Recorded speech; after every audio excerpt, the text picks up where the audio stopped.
On this Sunday night, serious accusations. Claims of a Kremlin scheme to install a puppet regime in Kyiv. And there'll be very serious consequences if Russia takes this move. The deepening crisis and mixed signals from a key ally. Millions at risk in Afghanistan. They cannot negotiate with the Taliban. The controversial meeting to curb a humanitarian catastrophe. Radicalizing the next generation of extremists. It's called Get Them Young when you're young. How the pandemic has created a target-rich recruiting ground. And pervasive plastic. It quite literally is everywhere. The threat to the planet and why activists say coordinated action is crucial. Global National. Reporting tonight, Sophie Louis. Good evening and thanks for joining us. We begin tonight in Ukraine, where the rush to bolster its military is growing more urgent. The British government is accusing the Kremlin of plotting to install a pro-Russian leader in Kyiv and says Moscow has already chosen a candidate. That's fueling fears of an imminent invasion, with more than 100,000 Russian troops amassed along the Ukraine border. Mike Couteur has our top story. Ukrainian soldiers patrol parts of a forest outside Donetsk. Tensions remain high in the breakaway region along the border with Russia, an area largely controlled by pro-Russian separatist forces, and they're likely to get even higher.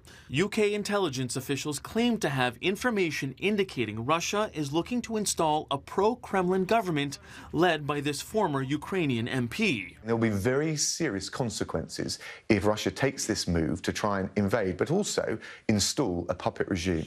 Ukraine's ambassador to the UK wasn't shocked by the leaked intelligence report. That's what I would expect as a logical next step in Russian invasion. So they will invade and they will have to establish some sort of government. The politician at the heart of the accusations scoffed at the idea. Former Ukrainian MP Yevhen Mureyev says he laughed at the story, adding he has been under Russian sanctions since 2018. But he also said his country needs new leadership. Every voice matters. Meantime, pro-Ukrainian demonstrations have popped up around the world. The U.S. reiterated its warning to Russia. If there is any further Russian aggression in terms of sending Russian forces into Ukraine, there will be a swift, there will be a severe, and there will be a united response. There are questions about that solidarity. Because we need Russia against China. The head of Germany's Navy was forced to resign after he said Russian President Vladimir Putin deserved respect and that Kyiv would never win back annexed Crimea from Moscow.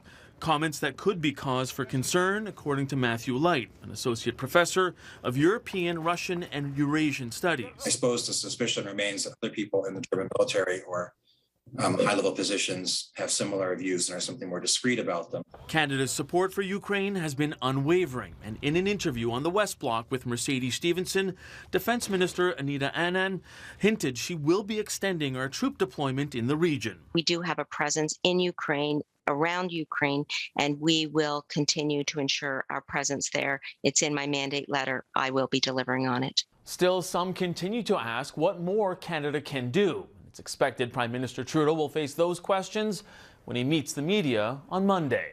Sophie? All right, thanks for that, Mike Couteur in Ottawa. Well, talks between Western allied governments and the Taliban are underway in Norway as Afghanistan's humanitarian crisis deepens. The discussions will try to push the Taliban to keep its promises on human rights in return for billions of dollars frozen since the Taliban took power. But as Mike Armstrong reports, it's who is not at the table that has critics condemning these meetings.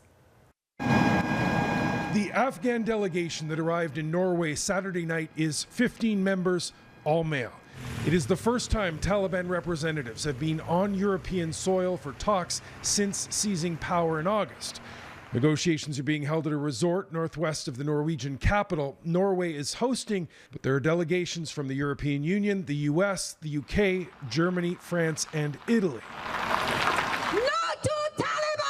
Protesters were out in several cities. This was Afghan nationals in the Norwegian capital. There was also a protest in downtown Toronto. They argue that by hosting the talks, Norway is legitimizing the Taliban's control over Afghanistan. For us, it's like saying yes to Taliban. That Norway want to say yes to Taliban. The Norwegian foreign minister has been careful to say the talks are not official recognition of the Taliban government. But he says lines of communication are needed because the Taliban is, in effect, governing the country and millions face starvation. But if Norway says it's not legitimizing the Taliban itself says it's a step to do exactly that. This type of invitation and communication will help. That's shocking. Friba Rezai was Afghanistan's first female Olympian. She now lives in Vancouver. Rezai says Norway should have insisted the Taliban include women in its delegation. The meeting should have been an opportunity to push the Taliban to open up. They cannot negotiate with the Taliban at the cost of our rights, our human rights and women's rights. The international delegations have said humanitarian aid and human rights are at the top of things to be discussed. But the Taliban's main goal is very different. It wants access to close to $10 billion frozen by the U.S. and other Western countries. It's time for international community to support Afghans, not punish them because of their political disputes. Now, there are aid groups and some U.S. lawmakers saying action is needed, even if it means talking or negotiating with the Taliban. The current stalemate has to be broken, they say. Too many lives are on the line. Mike Armstrong, Global News. In northeastern Syria, the U.S.-led coalition launched airstrikes to help end days of deadly clashes after a prison break. Tonight, Syrian democratic forces are fighting for control of nearby neighborhoods and the Kurdish-run prison, where thousands of so-called Islamic State militants had been held. The mass escape happened Thursday. Hundreds of inmates have been recaptured, but many are still on the run. Hundreds of transport truck drivers are convoying across Canada to protest a federal vaccine mandate requiring them to be immunized to travel back and forth over the U.S. border. Brittany Rosen has more on the rally and how this protest speaks to the growing divide over how to handle the pandemic. Beginning in Fort Erie, Ontario, a number of trucks slow-rolled their way to the Niagara region Sunday morning. This is not just for the truckers. This is the backbone. They are the backbone of Canada and the Canadian and American good. Freedom! Freedom! Protests like these come as convoys across the country are heading to Ottawa to oppose a vaccine mandate, which requires truckers traveling back and forth across the U.S. border to be immunized against COVID-19. Sylvain Charlebois says the mandate is coming at the wrong time. He fears it will drive up the price of consumer goods. I think we're at a point now in the pandemic that we need to strike a more functional balance between saving lives and keeping Canadians fed. The latest pushback on vaccine mandates from truck drivers draws a parallel with Canada's ongoing divide over public health restrictions. It prompts the question as to whether policy is matching the science. Rather than chasing down the unvaccinated, we should be pushing our governments to deal with the global health risk that's in front of all of us. Bioethicist Carrie Bowman believes the government should focus on vaccinating the rest of the world instead of the holdouts in Canada. Others, such as Dr. Isaac Bogoch, say policymakers shouldn't keep measures in place longer than necessary. Whenever a policy is being implemented, I think we have to ask ourselves, what's the goal here? Like, what are you actually trying to do? Both agree there should be flexibility in how pandemic policy is shaped in the future. That's probably one of the most important aspects to question when you're making policy. And sadly, I think sometimes that gets lost. Brittany Rosen, Global News, Toronto. South of the border, confirmed COVID cases are finally starting to fall, but the drop in infections doesn't mean the U.S. is out of the woods. Hospitalizations are plateauing in some areas, but as Jennifer Johnson explains, they are skyrocketing in parts of the West. Thousands marched in the U.S. Capitol denouncing mask and vaccine mandates as the Omicron variant makes its way across the country. Almost a third of eligible Americans are still not fully vaccinated. Less than half are boosted. If you want to get it, you're more than welcome to, but the government should never tell me that I have to get something, ever. But it's the unvaccinated still filling up hospitals and dying, with an average of 2,100 deaths a day linked to COVID-19. We have the saddest stories you've ever heard in your life of orphan children and dead mothers and people losing their loved ones when they didn't have to. William Adams regrets his decision not to get vaccinated. It brings you right to the brink to tell yourself you don't want to live. While COVID-19 cases are in a steep decline on the East Coast, cases are skyrocketing in parts of the West and Midwest. Every hospital is full, so trying to find a facility that has an open space with the appropriate care is difficult. The White House COVID response team says approval of a vaccine for children 5 and under could come next month, but will take longer until shots get into arms. Even if the FDA were to reconsider the approval of the vaccine, you're looking at a timeline when this would get pushed at best perhaps into late March. Nearly 1 million children tested positive for COVID last week. Many parents are desperate for any shot or test they can get. My daughter had half her class out last week, which was very stressful. I got 5 close contact notifications for her. So the poor thing got tested 6 times in 1 week. The Omicron variant is crushing the country's labor market too. In early January, almost 9 million Americans said they were not working because they had COVID-19 or were caring for someone who was infected. This is the worst. It's taking us out with it. Weekly jobless claims jumped last week to their highest level in 3 months, an indication the so-called Great American Sickout from COVID-19 continues to sideline the country's workforce. Jennifer Johnson, Global News, Washington. Beijing is tightening COVID-19 controls ahead of next month's Winter Olympics. Roughly 2 million people living in an area deemed high risk for infection have been ordered to undergo mass screening. Strict COVID measures are in place for the Olympics, with the government hoping to isolate athletes, officials, and journalists from the outside world. So far, 72 people arriving for the Winter Games have tested positive for the virus. New Zealand's Prime Minister canceled her wedding today to keep in line with COVID-19 restrictions that go into effect from midnight. As for mine, my wedding will not be going ahead, but I just join many other New Zealanders who have had an experience like that as a result of the pandemic.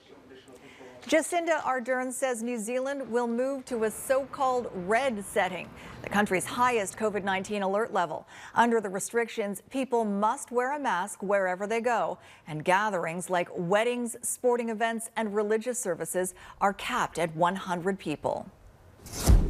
Next on Global National, travelers changing course, how COVID is driving tourists to stick close to home.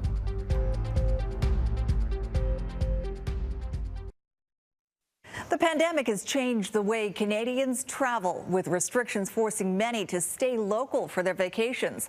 In Ontario, a new staycation tax credit is even incentivizing a holiday closer to home. And as Anne Gaviola reports, it's a much-needed lifeline for the hospitality sector. It was devastating because I didn't want to spend another summer in Toronto. I wanted to get out of the city. COVID canceled Danielle Arenda's 3-week trip to Europe in 2020. This year, she's planning staycations. If I can't taste wine in Tuscany, I can do it right here in Ontario. Based on Google searches, interest in staycations across Canada spiked the first week of January. That's when Ontario's tax credit came into effect. The Ontario government expects nearly 2 million families to benefit from this $270 million program. The tax credit can be applied towards accommodation within the province, whether that's a hotel, a cottage, or a campground, and it can apply to a single trip or several. It will reimburse 20% of accommodation costs of maximum claims of $1,000 per person, $2,000 per family. The hospitality industry says it's a lifeline when many of the businesses are on the brink financially and emotionally, dealing with changing COVID restrictions, inflation, and struggling to find staff. They are frustrated. They're angry. Omicron has been more impactful than anything else we've seen during this pandemic because they're tired. While the pandemic may be a terrible burden for some, it's been a boon to others. While folks are still generally staying closer to home, within like 500 kilometers of where they live, they're trying out new places. Ontario's staycation tax rebate won't be applicable towards many Airbnb homes, but they've already benefited from the staycation phenomenon. The pandemic has fueled interest in rural Canada. Picturesque Prince Edward County, about 2 hours east of Toronto. There is world class in our backyard and always has been. And shining a light on that in kind of a tragic, awful time for our industry has been kind of that blessing in disguise. After 5 years of renovations, the Royal Picton Hotel opened weeks ago amid ever-changing COVID restrictions. It's designed with staycationers in mind. I really believe it will help kickstart that tourism and hospitality economy. The hospitality industry says it may provide a 30% boost to revenue, but it took 22 months to get into this hole. It'll be at least another 22 months with support to come out of it. Anne Gaviola, Global News, Toronto. Ahead, incel ideology, how the dangerous subculture is targeting the next generation of extremists. Virtual school and pandemic restrictions have meant more screen time for many young people across this country, and experts fear that could make them more vulnerable to so-called incels, men who blame women and social standards for their involuntary celibacy. As Abigail Beeman explains, there are concerns incels are targeting the next generation of extremists online. It's an innocent enough search term, self-esteem for guys. But type that into YouTube and within 4 clicks, when Global News tried, we were offered all kinds of posts promoting hate, including one video about embracing the idea of violence in a society that despises what it means to be a man. It's very frightening how quickly a young man who might be lonely or might be troubled or might be seeking information can have disinformation and hateful ideology put in front of him. Experts say it's a new trend. Incel communities targeting not just teenagers, but even boys online. We've had several people between the ages of 10 to 12 years old. Pandemic restrictions have meant young people spending more time online, amplifying radicalization, says this expert who runs a de-radicalization program for young Canadian men and boys. In terms of recruitment strategy, it's called Get Them Young when they're young, and indoctrinate them into these ideologies. Incels, a concept still relatively new to most Canadians, many learning about it for the first time in the wake of the 2018 Toronto van attack that left 11 people dead, including 9 women. Now, portals of overlapping hate, misogyny, white supremacy, the far right aren't hard to find on social media, chat rooms, and gaming platforms. I think we are collectively coming to that point where we are asking, if not demanding, that social media companies really do rethink those algorithms. Experts say there's no easy solution, but there is a push for social media giants to evolve algorithms and to remove and disincentivize extremist content, not allowing creators to make money through such sites. You can actually see the way in which these algorithms on platforms start putting more and more radicalizing content in front of young men who may have gone simply seeking information about self-esteem or dating or fitness or weightlifting. In a statement, YouTube says it has taken additional steps to ensure that those who aim to spread violent extremist ideology cannot do so, although the company did not respond to any specific questions about incels. Meta, which operates Facebook and Instagram, tells Global News it acts on incel-related content that breaks platform rules, though not everything is clear-cut, and they're now working with experts to better understand the environment. There's also the legislation option. Both the United States and Europe are looking at regulations targeting algorithms. Canada has promised new bills aimed at social media with stiff penalties if companies don't remove online hate. But the Heritage Minister's office wouldn't comment on specifics or exactly what comes next. Abigail Beeman, Global News, Ottawa. Next, the problem with plastic and the push for a global treaty to reduce it. We are surrounded by plastic, whether we see it or not. According to a new report on the effects of plastic waste, it's in our food, our air, our water. And if action isn't taken soon on a global coordinated scale, activists warn plastic pollution threatens the future of life on this planet in much the same way as climate change. Redmond Shannon reports. The Njoro River in Kenya, hidden beneath a blanket of plastic bottles. It is not me who was shocked. I think it is the boys who are shocked to see the rivers so polluted. They couldn't see the water. I couldn't see the water in the river, only plastic bottle. Activist James Wakibia has seen it all when it comes to plastic waste.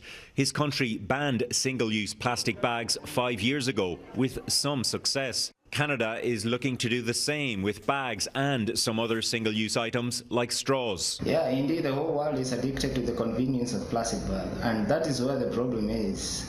I don't think people will die when they stop using plastic bags. In fact, there are growing concerns that if we don't cut back on making plastic, our health and the planet's entire ecosystem could be at risk. Plastics and their chemicals they're in the air, they're in our food, they're in our water, they're in our honey. They found it on the highest mountain peaks and the deepest ocean trenches. I mean, it quite literally is everywhere. A new report from the NGO, the Environmental Investigation Agency, highlights in particular microplastics. Broken down from larger items, the invisible particles make their way into our food chain. Chemical additives in some plastics have been linked to birth defects and cancers. But the reality is that in order to meet the scale of the crisis at hand, we can't just have individual actions, and we can't just have isolated, fragmented national policies that target this and that, and they're all different in different countries. At the end of next month, the United Nations Environment Assembly begins in Kenya with hopes for a binding treaty. This month, more than 70 large companies that sell plastics, including Coca-Cola and Unilever, called for an agreement that reduces plastic production, as well as improving waste management. Likened and linked to the issue of carbon emissions, solving this problem will require fundamental changes to how we live our lives. Redmond Shannon, Global News, London. And that is Global National for this Sunday night. I'm Sophie Louie. Tonight, your Canada is this elk patiently waiting to cross the street in Canmore, Alberta. We would love to see your corner of the country, so please keep sending your photos to viewers@globalnational.com. Thanks for watching and have a great night.